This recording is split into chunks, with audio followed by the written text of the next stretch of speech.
KaraokeBooks. Aesop's Fables. A version for young readers. Authors, J. H. Stickney and Aesop. Audiobook. The Frogs Who Asked for a King. There were once some frogs who lived together in perfect security in a beautiful lake. They were a large company, and were very comfortable, but they came to think that they might be still happier if they had a king to rule over them. So they sent to Jupiter, their god, to ask him to give them a king. Jupiter laughed at their folly, for he knew that they were better off as they were. But he said to them, "Well, here is a king for you," and into the water he threw a big log. It fell with such a splash that the frogs were terrified and hid themselves in the deep mud under the water. By and by, one braver than the rest peeped out to look at the king, and saw the log, as it lay quietly on the top of the water. Soon, one after another, they all came out of their hiding places and ventured to look at their great king. As the log did not move, they swam round it, keeping a safe distance away, and at last one by one hopped upon it.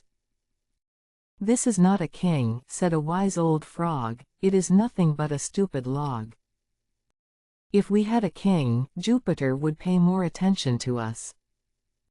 Again they sent to Jupiter, and begged him to give them a king who could rule over them. Jupiter did not like to be disturbed again by the silly frogs, and this time he sent them a stork, saying, "You will have someone to rule over you now." As they saw the stork solemnly walking down to the lake, they were delighted.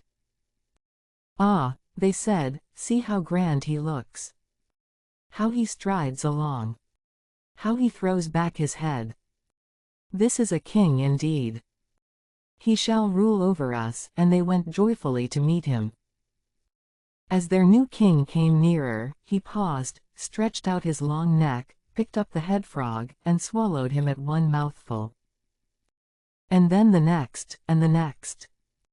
"What is this?" cried the frogs, and they began to draw back in terror.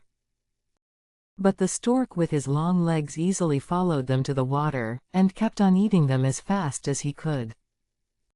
"Oh, if we had only been," said the oldest frog. He was going to add, "content," but was eaten up before he could finish the sentence.